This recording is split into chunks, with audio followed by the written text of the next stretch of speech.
Yeah, the graduate school. Okay. Move on to the first topic of this semester.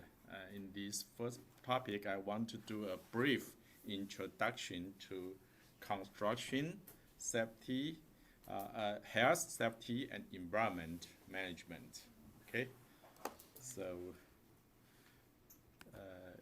in the future in the class, I will call it HSE management, and the focus will be on safety. Okay, I will tell you the reason why we will focus on the safety management. Environment and health also important. However, the safety part is related to the life of the workers, of everyone, every of you. So in Taiwan, we focus on safety.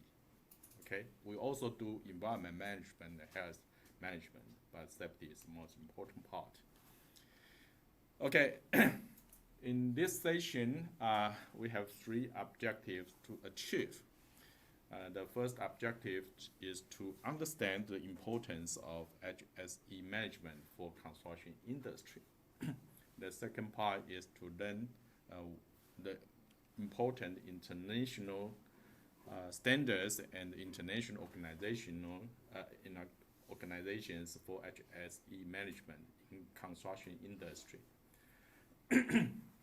And finally, to know the primary responsibility for each project participant, including the owner, the designer, the project manager, the contractors, and the supervision unit regarding the occupational safety and health. Okay. So today we will cover 4 sections. First one is introduction to HSE management in construction industry. We will define the HSE management in construction. And the second section, we will talk about some important international standards for HSE management.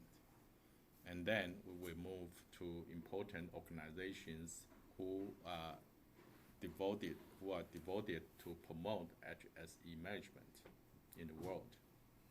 And then we will talk about, I will give you some figures and statistics to show you why it is important to conduct occupational safety and health management here in Taiwan, and especially for construction industry.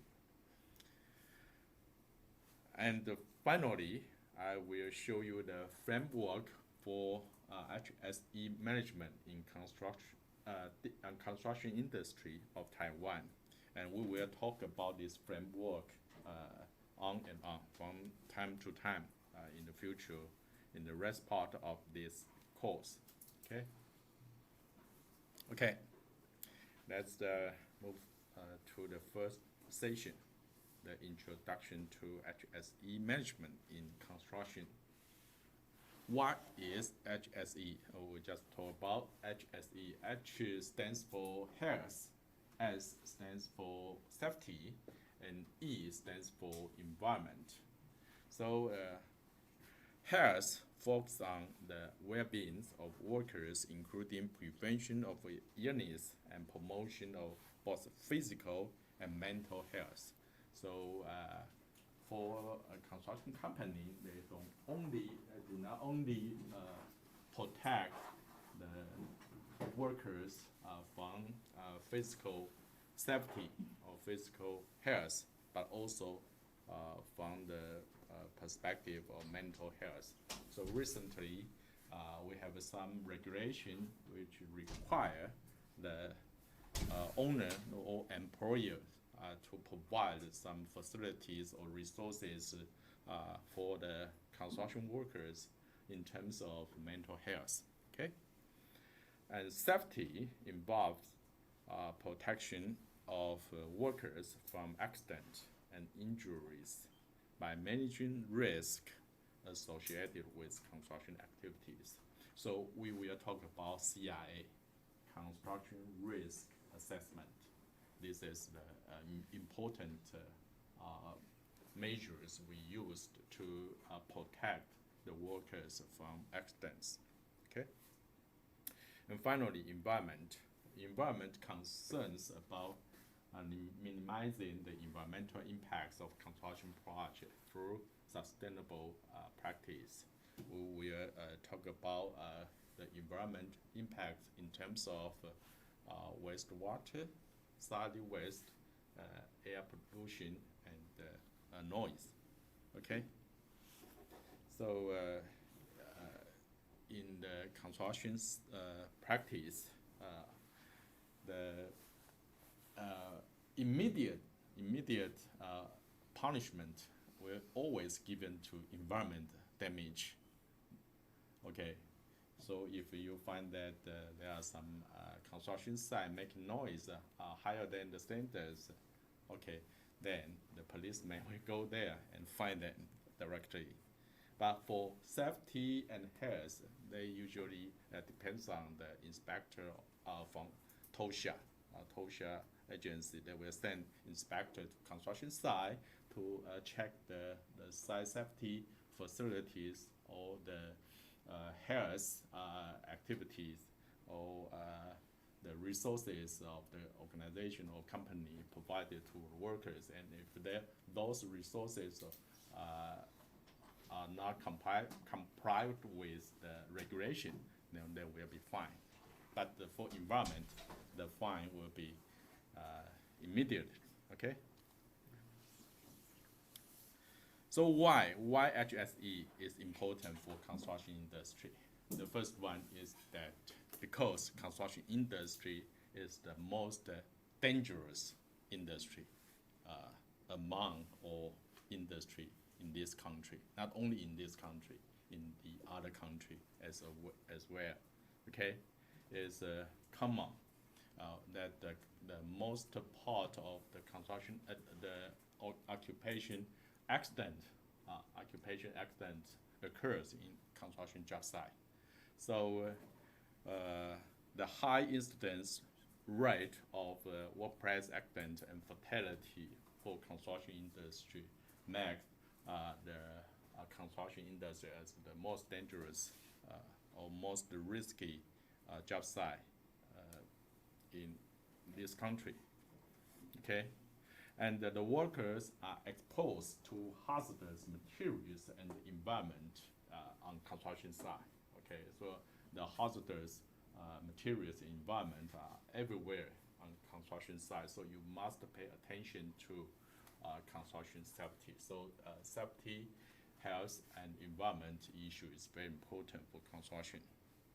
And secondly, it is important because the HSE management related to the lives and health of the workers, and it enhances project efficiency and reduce downtime. When the activity can reduce the downtime of the construction site, then it will improve the profitability of the company. So it's also important for the organization. Finally, it promotes the project participants' environmental responsibility so that it also protect the environment. And we all live in this environment, so it is also important to the society or community and also the workers on construction site. So it's important not only to your life, to the environment, and also to the company. Okay. And there are so many hazards in construction. On construction site, we can divide it into safety hazard, health hazard, and environmental hazard. The safety hazard are so many types. In construction, we have 19 different hazards on site, and these are the 4 most important ones. We call it Fatal 4. In the United States, they call it Fatal 4. Okay. The Fatal 4 means fall from high, struck by, execution and caught in or caught between, which accounts the most part of mortality on construction on construction site. So these four type of hazard are most important when we talk about the safety management on construction site. And for health hazard, the work stress of construction work, okay, also cause the illness of the workers. So health hazard is also common work stress. Secondly, the workers on construction site usually exposed to some hazardous materials such as silica, dust, and also some noise, okay, made on construction site will cause the hearing loss problem. So this is a health hazard. Environmental hazards, I think you will know the pollutants produced by construction site, including the solid waste, wastewater, and air pollution and noise, are also environmental hazards. And also the disruption to the habitat of animals will also cause environmental hazards. Okay, so in construction HSE management, we usually want to manage this hazard. Manage means that you have to identify those hazards, take some measures or actions to prevent this hazard so that we can reduce the hazard to harm the health, safety, or environment of construction project, okay? So how to do HSE management? An effective HSE management system will comprise or will include 5 most important components. The first one is the policy establishment. So when we talk about HSE management, we will usually talk about policy or mission statement, okay? This is very important. You need to have a very high goal, okay? And this goal is usually stated in the policy statement of the company, okay? So in policy establish, we have to establish clear HSE policy and goals aligned with the industry standards or the standards legalized by the government in the government laws. The second one is construction risk assessment, we call CIA. Okay, I just mentioned earlier that CIA is the important method we use to do construction risk management. And we do not only control the safety risk through CIA. The CIA can also be applied to control the risk of environmental hazard and health hazard. So all risk, the hazard of safety or health or environment can all be identified and evaluate and then controlled by CIA method. Okay. And the third one is elimination and protection action. Okay, we need to plan some action or measures to eliminate the hazard by install protection facility and devices, or to implement some management method or some management activities to eliminate the hazard identified in CIA in terms of safety, health, and environment. And after then, we also need to do training and education for the employees to understand how to implement effective HSE management in practice.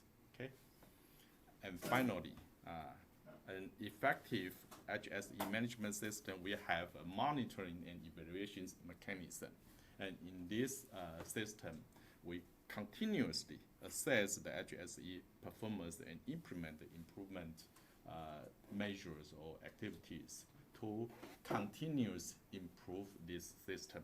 Okay, and I will show you how this system is working in the construction industry of Taiwan.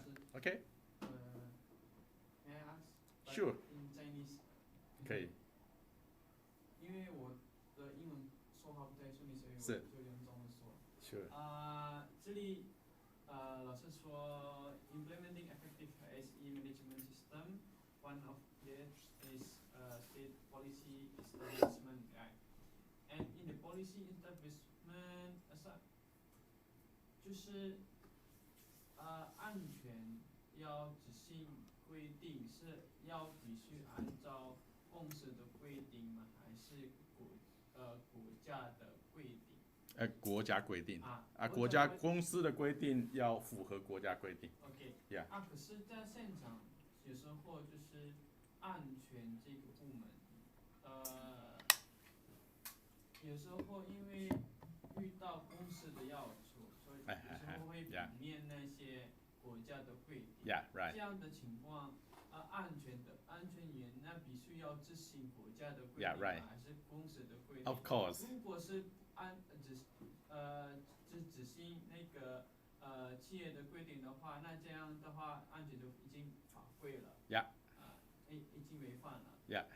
违反那最安全的人员那怎么处理呢 Yeah. So you are the safety personnel, right? Okay. This student asks about a conflict when there is a conflict between the regulation of the government regulation and the company policy.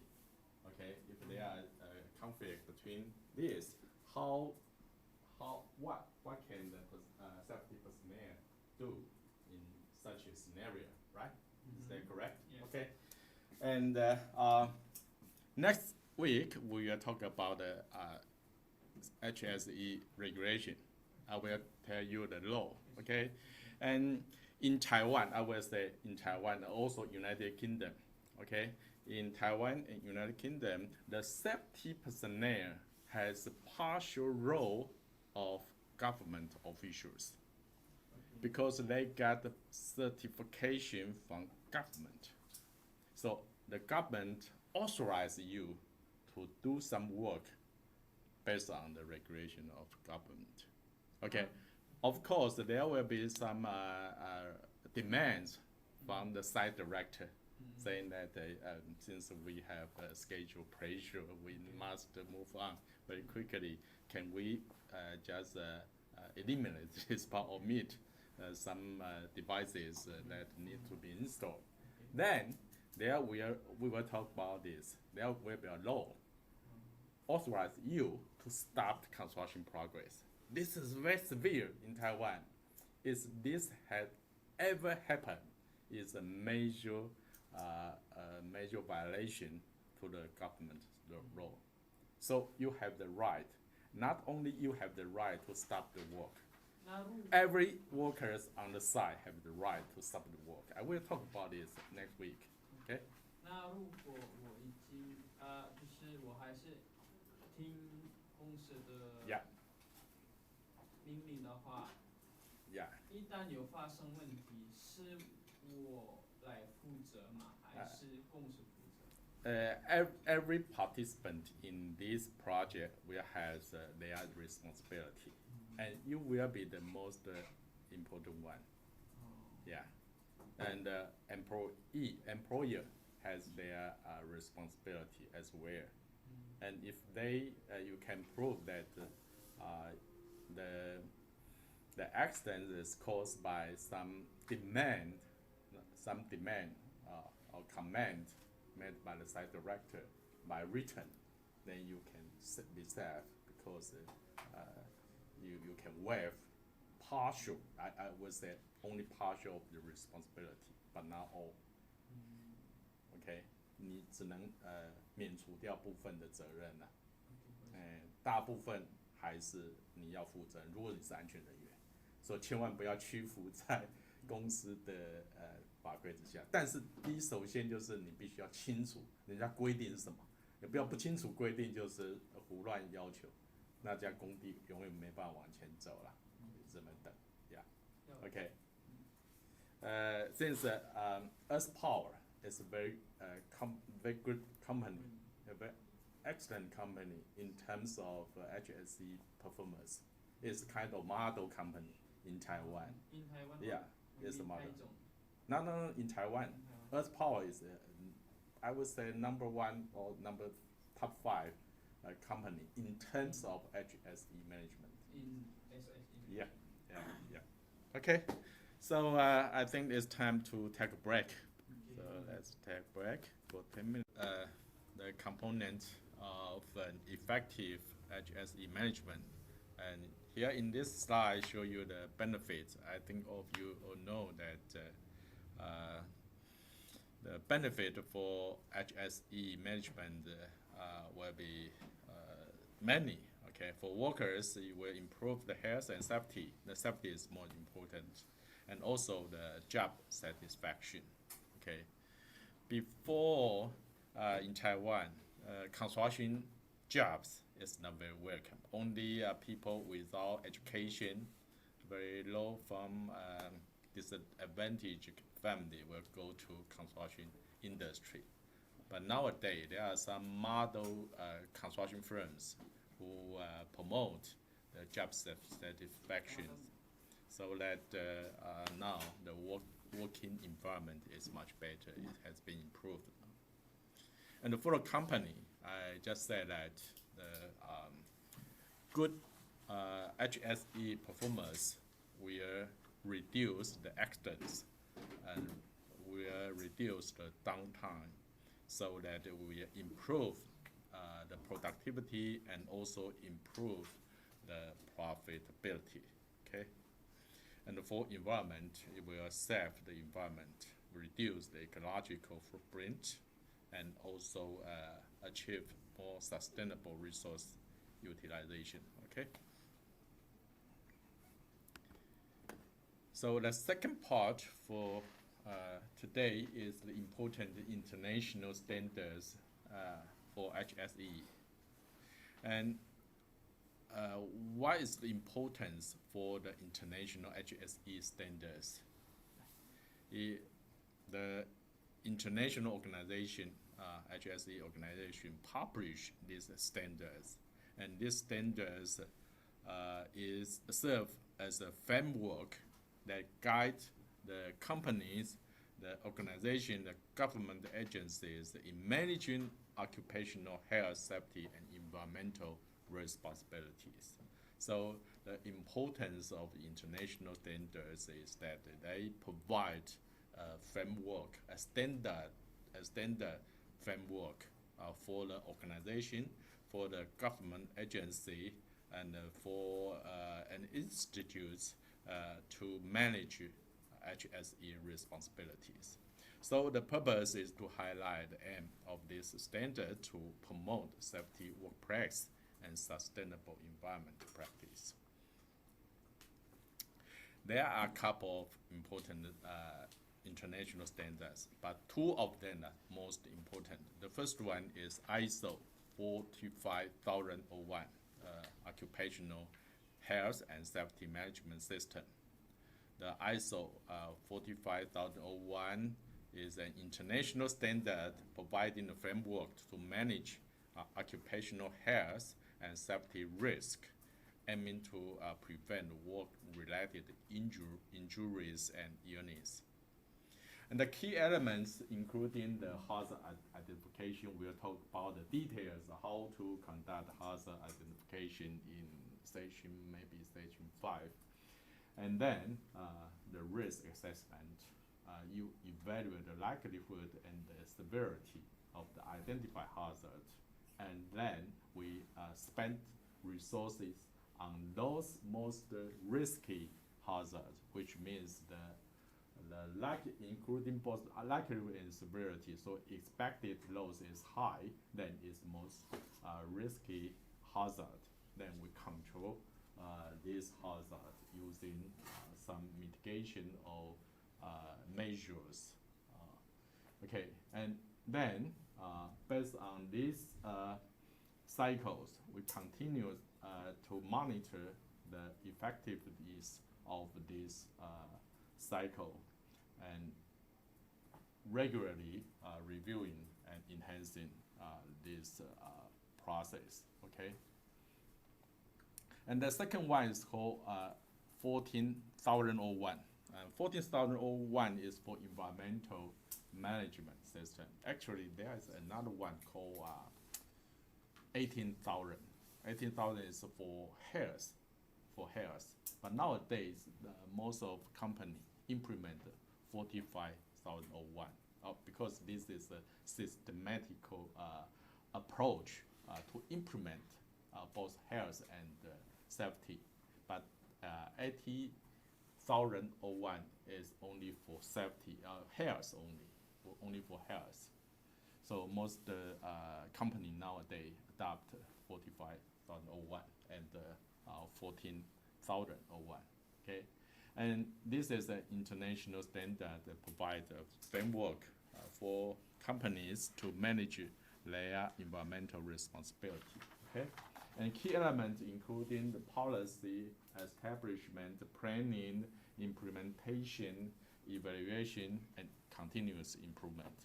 But basically, international standards like ISO standards all share these common features. You have to establish the policy first, then you have to identify the gap between the standard you want to achieve and the current status.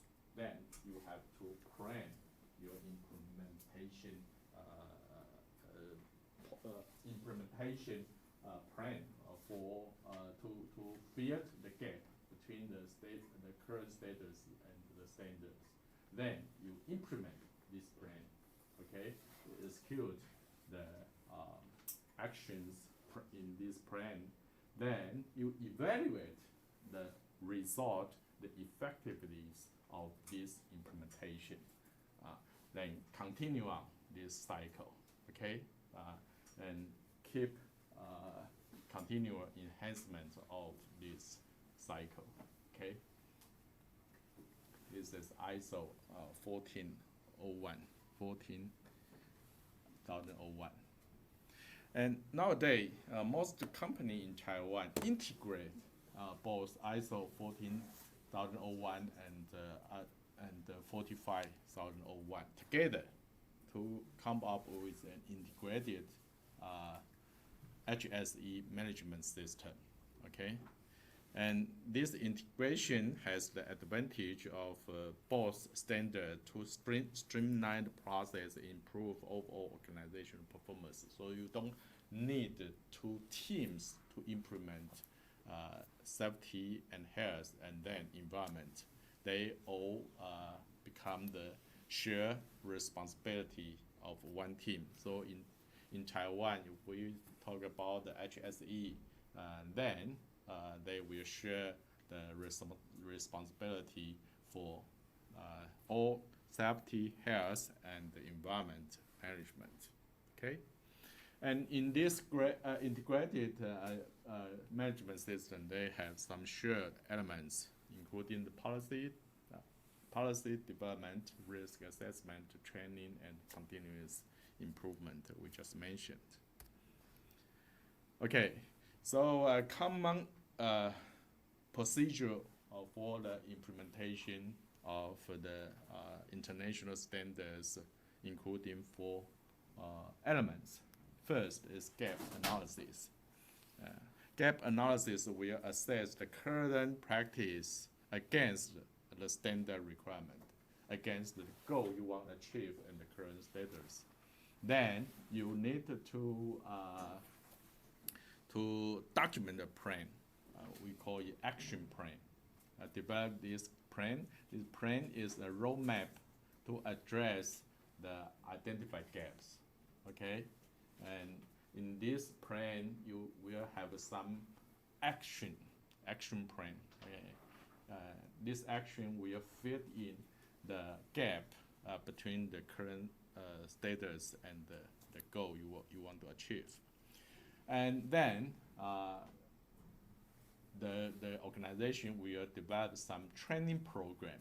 In this training program, will teach the staffs or the employees how to take this action to fit in this gap. Okay, and finally, there will be a mechanism for monitoring of this process to keep eye on, always watching the status, the records, to see if it is effective or not. If it is not effective, then the plan will be modified. Okay, this is the implementation procedure. So later on in the rest part of this class, you will see all this standard procedure being implemented everywhere in the HSE management.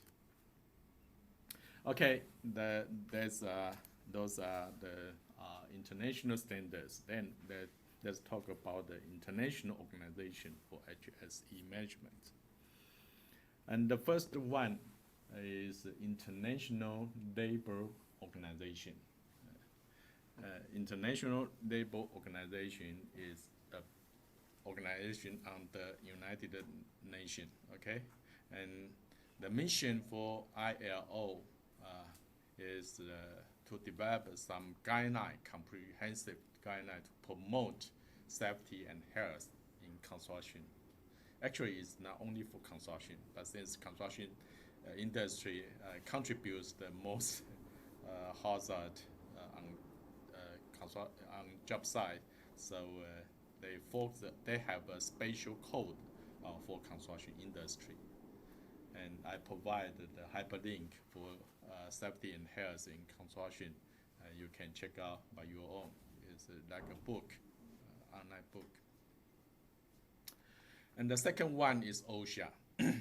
OSHA is a United States agency, okay, that sets and enforces standards to ensure safe working environment of working condition for workers in United States.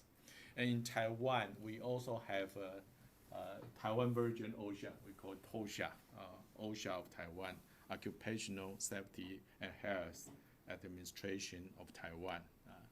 So here is the website on this website you can check out almost everything you need on construction site for HSE management. Okay, and the mission of TOSHA is similar to OSHA in United States, and the resources they provide on construction safety are valuable. Okay, and so I say that if you want to implement the HSE management in Taiwan, you can check out the TOSHA website. Okay, and they have an English version. Their website has Chinese version and English version, but the English version is very primitive. Most of the resources are in Chinese. Okay. Yeah, and the third one is called NIOSH, National Institute of Occupational Safety and Health. This is related to TOSHA, but this one is more research oriented. They do a lot of research projects, okay, on occupational safety and health, okay. And in Taiwan, we have a similar institute called ILOSH, Institute of Labor Occupational Safety and Health Research. It is located in Taipei. And the mission of NIOSH or ILOSH conduct research and provide the guidelines on workplace safety and health. And here is the website of NIOSH. They have a hyperlink to other 12 important safety organizations for the construction industry. So if you want to check out the best all the important regulation or practice manual guidelines, I think you can go to NIOSH or OSHA, okay? And also, if you are interested, I also have the resources website of United Kingdom, okay? Because I visit Edinburgh University 2 years ago. And at that time, I have experience to participate with discussion with the researchers over there. And they also provide me some online resources, websites. I think this is quite enough, but if you are interested to dig in the resources for HSE management, you can come to me, okay? This is quite enough, actually. Okay, then number 4, the importance of occupational safety and health management. Here, I will show you some statistics to show why HSE management is important, especially safety and health management is important, and it is also relevant to your health. Every one of you. This is a poster of a drama of Taiwan. Anybody have seen this before? This drama? No? Okay. It's workers. In Chinese, 做工的人, which means, and this 做工的人 is construction workers. So it's a story about construction workers. And the first episode is begin with the accident, construction accident. Okay, so this is quite interesting. I think that has been distributed to other countries, including Indonesia as well. I think it's very popular in Taiwan and also in China.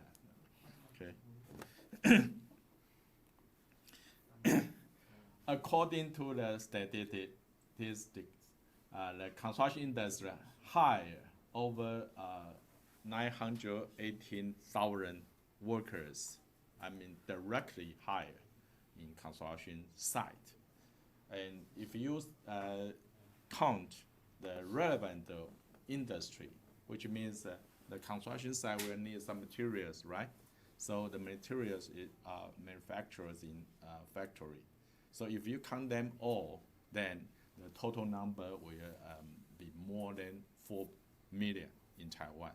Okay, 4 million means 25%. 20-some% of the all population. In terms of the working labor, then it will account about 40%. So construction industry will affect 40% of employees in Taiwan. So it's called 火车头工业. I don't know how to translate in English. 火车头就是 a leading industry, actually, a leading industry of the economy, okay, the national economy. And if you count the 2.75 people in one household, then it will affect 1.2 million, 2.5 million. 2.5 million is 10% of the people in Taiwan. And usually those workers come from financially disadvantaged family. So if anybody get hurt, he cannot work, then the financial source will be cut down. Okay, so that will cause social issues for the society. So that's the reason why the safety issue in construction is so important, not only in Taiwan, I think also in other countries, in Indonesia as well, because they comes from some disadvantaged family, and they are the only source of their economic revenue. So if they cannot work, then they will have no revenue at all, okay? No income. However, the construction workers are so important, but the construction workers face a very dangerous working place. According to the labor inspection annual report, there are 46.3% of annual fatalities come from construction accidents, and this number is even as high as 53% in 2019. So averagely is about 50%. So which means that half of the occupational fatality, accident fatalities, come from construction industry. So this is a very severe problem. And if you look into the records of this fatality, half of them comes from 4 accidents. 4, do you know? 4 from high. So 4 is the most dangerous hazard on construction site. So most of the research resource has been spent on prevention of falls on construction site, not only in Taiwan, but also in United States and some European countries. Here is the record of the past 11 years, okay? This is the most updated data because there will be 1 or 2 years lag when the data been published. So you can see it's very constantly. This is the fatality for all industry, and the grade 1 are the fatality from the other industry. The green one is from construction industry. So you can see the improvement of the fatality from the other industry has been continued to improve. However, the fatality of construction industry almost keep the same. Okay, so nowadays every year we have 300 fatality every year, but half of them comes from construction industry. So remember, construction industry only hire 8% of total employee population, but they contribute 50% of annual fatalities. So the possibility to commit an accident, fatal accident on construction site is almost how many times compared with the other industry? How many times? 5 times. Almost 5 times, 4 point something. So construction site, construction worker is 4 times more dangerous than the other industry, you know. So this is the reason why we should pay a special attention to construction safety issue. That's the reason why when we talk about HSE management, safety issue always stand out as the most important issue. Okay. This is another figure also from the statistics. You can see that the contribution of the construction industry accounts almost half of all major accidents in Taiwan. This is another statistics for accident.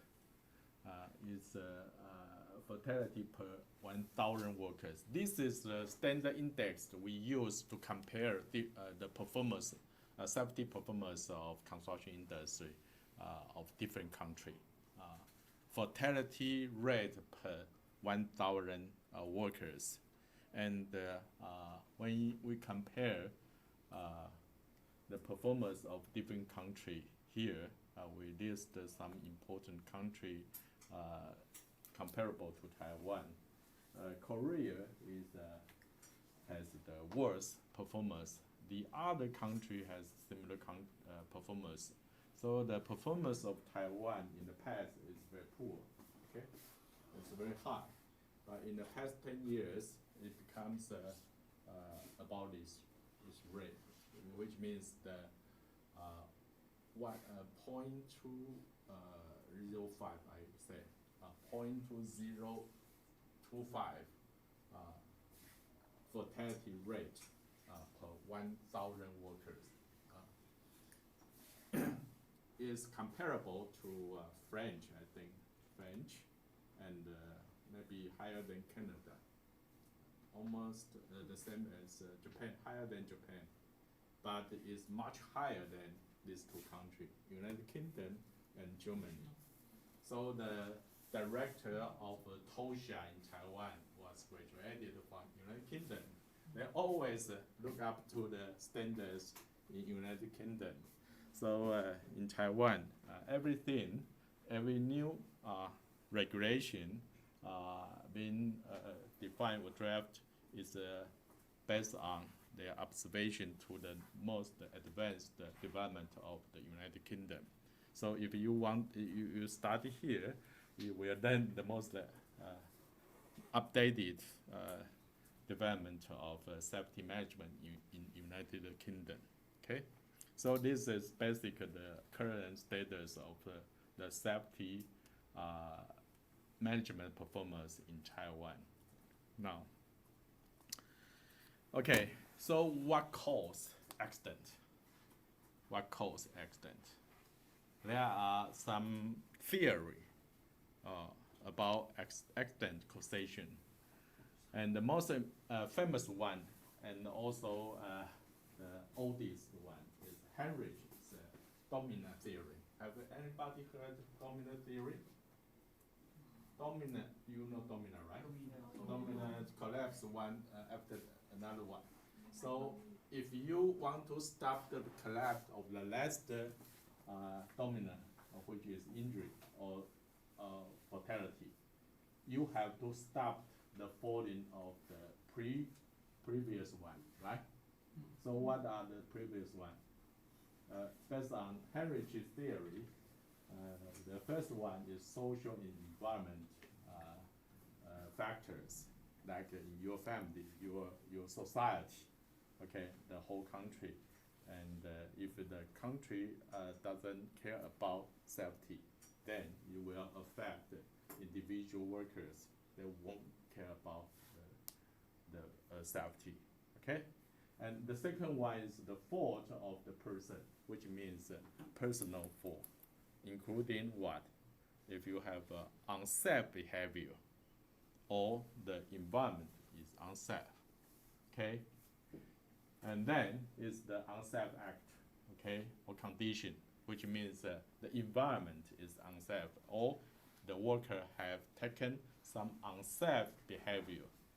Then you will commit some accident. And some accident will cause injury, some accident won't. We call near miss, okay? So if we can stop the collapse of the previous dominant, then we can prevent the worker to commit injuries. So if we look at these precursors, we call precursors of injury, the precursors dominance, which one is easier to control? Can you control the social or environmental factors? That is not easy. So the fault of person maybe can be controllable, but nowadays we all focus on unsafe act or causation. How to change the fault of person?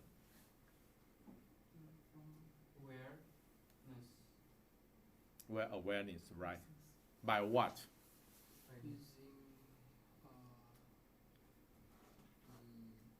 Get knowledge about safety. Right. By education, by training. So before going to a construction site, you have to receive safety training at least for 3 hours. This is required. If you don't get training, then you go to the construction site, then the employee will be fined for 10,000 at least for one person, I think. At least one day. So it can be accumulated. So this is written in law. So if you commit, you violate that, it will be fine. Okay. So this is by training and education. How about this? Unsafe act or condition. This is the very end to accident, very close to accident. So if we can do this, we won't do this. And 2 years ago, actually 1.5 years ago, I went to United Kingdom for a visit research. And the people there, the professor there told me that every single person in United Kingdom will train in the family to be aware of risk. So if a person like a professor want to go abroad to attend a conference, the school will ask him, the university will ask him to fill in a form to do risk assessment.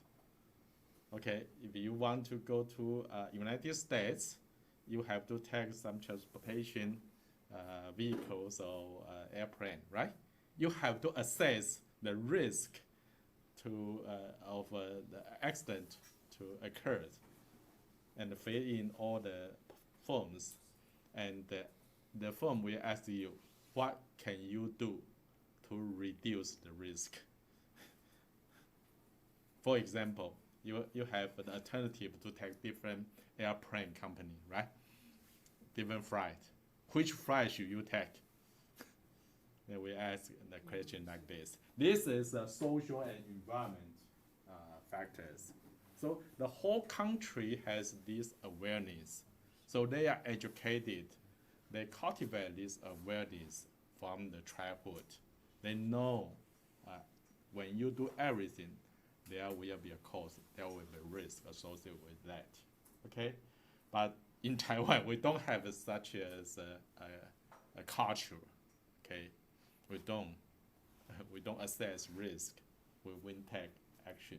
So in the school, we do training. We do a lot of training, and in the company, they do training. How about unsafe act and condition? Unsafe act is unsafe behavior, and unsafe condition, which means the facility is unsafe or the working place is unsafe.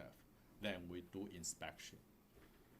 The construction safety personnel have to conduct inspection regularly on construction site to check out whether there are unsafe condition or whether the workers had taken unsafe action.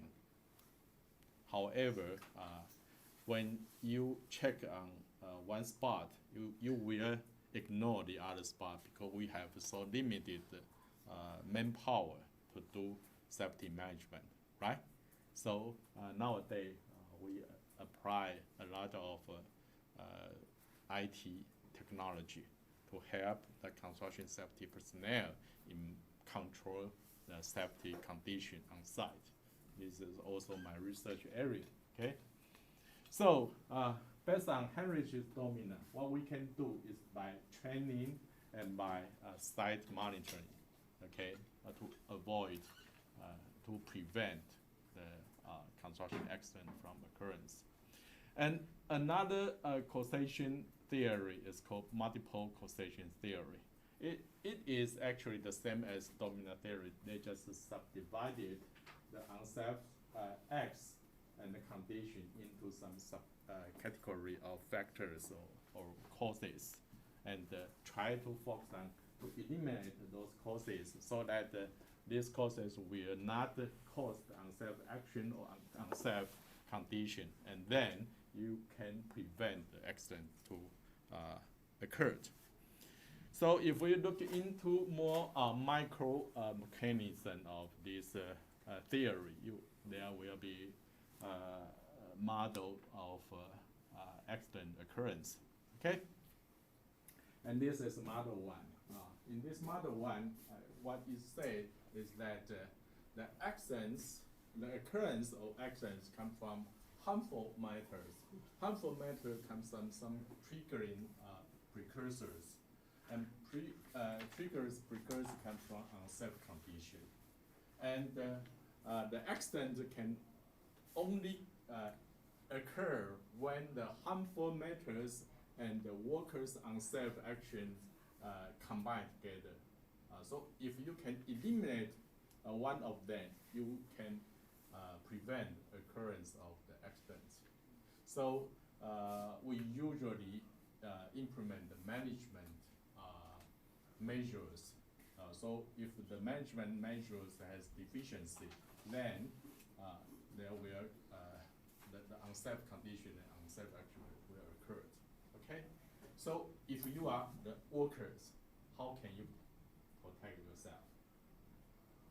How can you? Should be always be aware. Don't take unsafe action.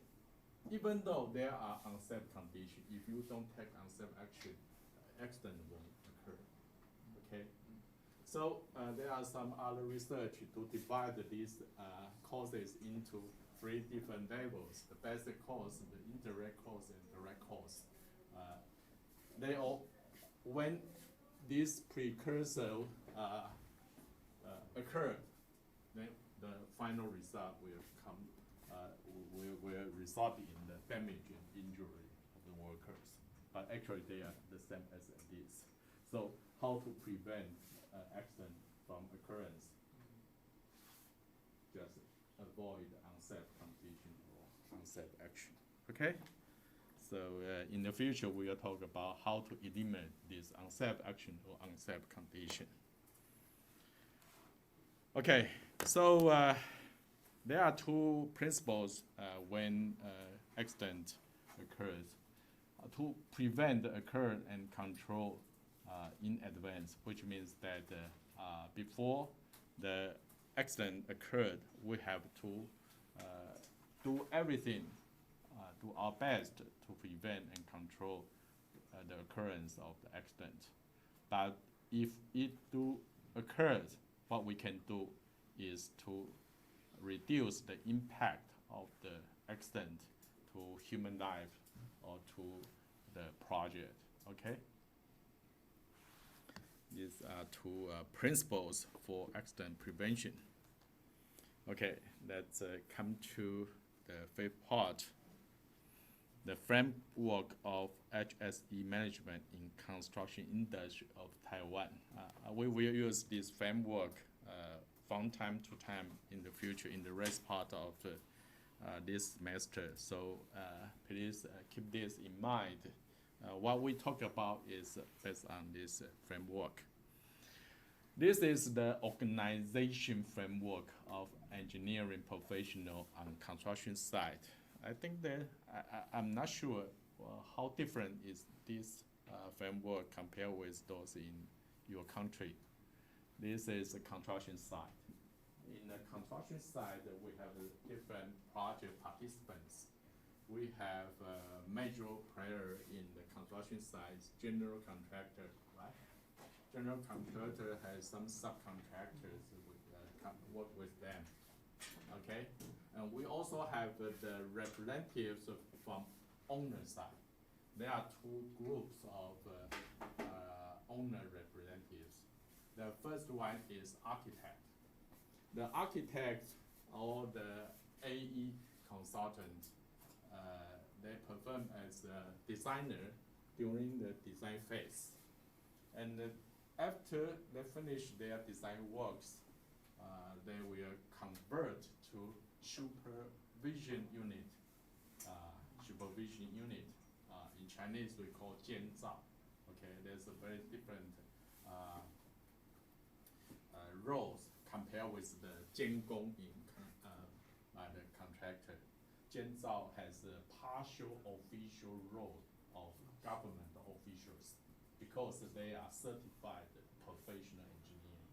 They are architects or professional engineers. So they have to follow strictly the government regulation. So their work is to perform the government regulation. say that they have a partial officials, partial roles of officials, government officials. So if they violate the law, they will be punished even more severely compared with other workers. Okay. So this is the architect. They are representative of the owners, and on the construction side, during the construction phase, they become the supervision unit. Okay, they supervise the performance of the contractor's work. Okay, another party is called PM team, PM project management staffs, and project management staff or employees are actually professional engineers hired by the project owner. Okay, they hire this project owner to supervise the execution of a project, including the design, procurement, and construction, different phases of the project. So in the design phase, the PM staff supervise the work of designer. So they will review the design outcome, design drawings for the project owner, and they approve these drawings or design alternatives from the architect. And in the construction phase, they will also assign some engineers on site to perform the project management works. Okay, and the general contractor also assigned site directors. You know site directors? It's not project manager, but they do most of management roles or responsibility on construction site.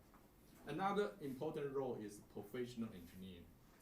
In Taiwan, every contractor has to have a certified professional engineer on site. Okay, and this person is very important in safety management because all safety facility need to be approved, be inspected and approved by professional engineer. Okay, so again, he also play partial role of government officials on site because they are performing the government officials' roles on inspecting this safety facility. Okay, so these are the project, the participants of construction project on site. Okay, so what are the legal system behind these roles? Okay, in Taiwan, the architect has two roles behind them. They are architects, so they follow Architects Act. This is the role to regulate how the architect being certified and how architects conduct their work. And there is an even more important law called Building Act or Building Code. Okay, a Building Act regulates the architect to do their job as a designer and the supervision unit. Okay, and another team, professional project management team, and this is supervised by Civil Construction Act. Civil Construction Act is equivalent to Building Act.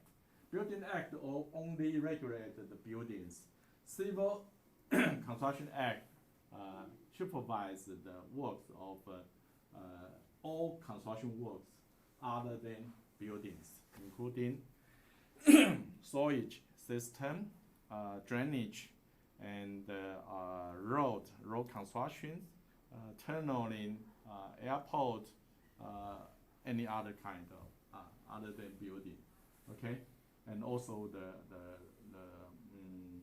water treatment plant. Okay, so this is the Civil Construction Act. And the professional engineer is also supervised by PE Act. PE Act is equivalent to Architect Act, supervising architect. Okay, so these are the laws behind them. They have to follow this law. And there's another one called Public Works PE Synergy regulations. These regulations direct how PE sign the drawings or the documents on construction site. So they have to follow this regulation. They are also punished by if they violate the regulation. Okay, and for the contractor, there are also two laws behind them. The most important one is the Construction Industry Act. This act regulates how the employee should be staffed, including the professional engineer, including the site directors, including the quality assurance engineer, including the HSE personnel. Okay, these are all regulated in this act. And behind them, there's also another act governing the administration of professional engineer consulting firms. And this regulation also affect the PE, PE of AE firms to perform their works.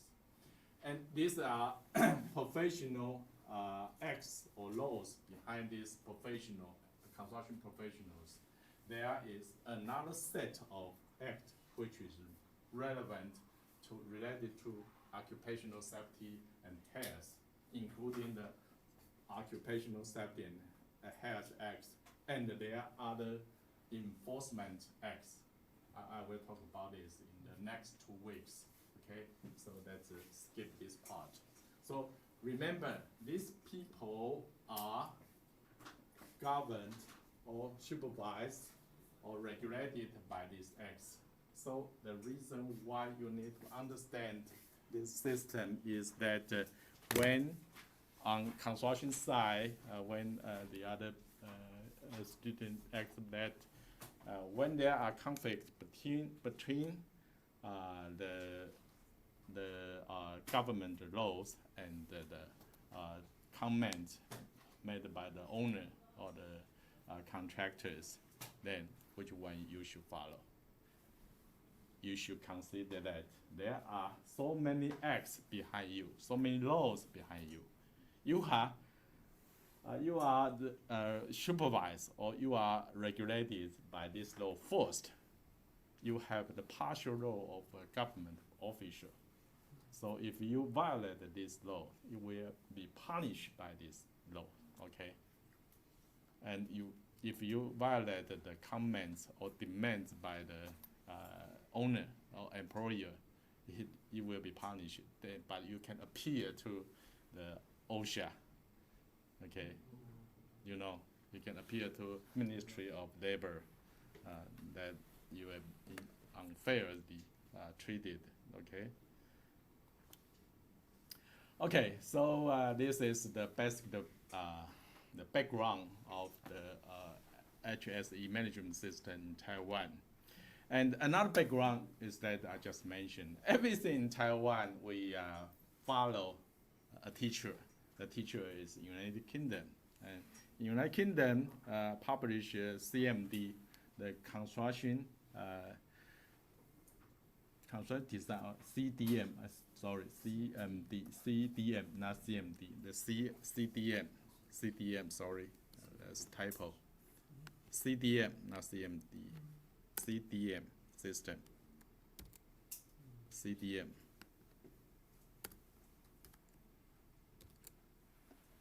Okay. Everything in Taiwan, we follow a CDM system. And CDM is actually the regulation published in United Kingdom. And in this framework, there are three players in this system: the owner, the designer, and the contractor. And there are coordinators in this three roles. Who is the coordinators? HSE staff, including the government staff and the company employee HSE staffs. Okay, and the key point of this framework is that the designer and the contractor are responsible to reduce the possibility or the occurrence of the construction accidents. So both of them need to conduct CRA, the construction risk assessment. Yeah, they are responsible to conduct CRA. Designer need to conduct CRA at design phase, and the contractor need to do CRA in pre-construction phase. Wow, it's up. Okay, we will talk about this in detail later, but let's go through the material first. Okay, a key aspect of CDM, including the duty holder's responsibility. So client have to ensure that the project is managed stably and that suitable arrangements are in place, which means they should provide resources for the contractor, for the designer to implement the safety measures. And the designers, there are two designers, principal designer and designers. Principal designers, which is the design firm, the manager of design firm, they have to plan, manage, and coordinate health and safety in design phase. So we will have names so-called Design for Safety, DFS, Design for Safety. Okay, this is implemented by designers. So individual designers should consider safety risk in their design. So they have to do everything possible to design a safe alternative for the construction worker and for the future users. Okay, and the contractor, there are principal contractor, which means the general contractor, and there are other contractors which are subcontractor. They have to conduct CRA in the pre-construction phase. So in this phase we call prevention through design. So they have to prevent construction hazard or risk. They have to do everything possible to prevent this hazard in their construction. Through what? Through design. They have to design a construction process or construction method which is safer for the construction worker. Okay? And what are the responsibility for the workers? The workers have to take care of their own health and safety, and they have to report unsafe condition to whom? To the safety personnel of the firm or to the owner's representative for safety management. So if the worker find that the construction site is unsafe, they can reject to conduct, to perform their work.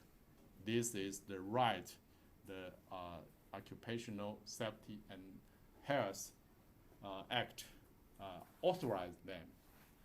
They are entitled to reject performance of the work. Okay. And the key requirement, we will talk about this on in session 5 and 6 about the key detail of how to conduct CDM on construction site. And this CDM will be implemented in all size of project, including small size and large and complex size. Okay, and for the complex and large size, construction phase plan are required to be submitted to the project owner for review to make sure that everything is in place for implementation of the CDM. Okay. Okay. Finally, this is the last slide. So the CDM is implemented in Taiwan as a tri-level framework for construction, health, safety, and environment management. There are 3 levels. The lowest level is the level on construction site, which is in charge by these general contractors. They have to plan and implement the HSE plan and perform CRD in pre-construction phase. So before that, in the assurance level is conducted by supervision unit, which is AE firms, which was converted from designer during the design phase. They have to inspect the execution and performance of the HSE implementation plan on construction site by the contractor. So this is called safety assurance. And the highest level is audit. The project owner has or the representative of project owner, which is PCM, Professional Construction Manager, they have to conduct regular audit on construction site to make sure that everything done by the supervision unit and the general contractor are in place in terms of HSE management implementation plan. And they also need to define policy and audit performance to monitor the outcomes of this implementation. And also there's a designer role here. During the audit, in this framework, the designer has to perform CRA under supervision of the project owner in the design phase to implement design for safety. Okay, so for the pre-construction phase, by general contractor, they have to do preventions for design, but for the designer in the design phase, they have to do design for safety. And this is the framework for HSE management in Taiwan.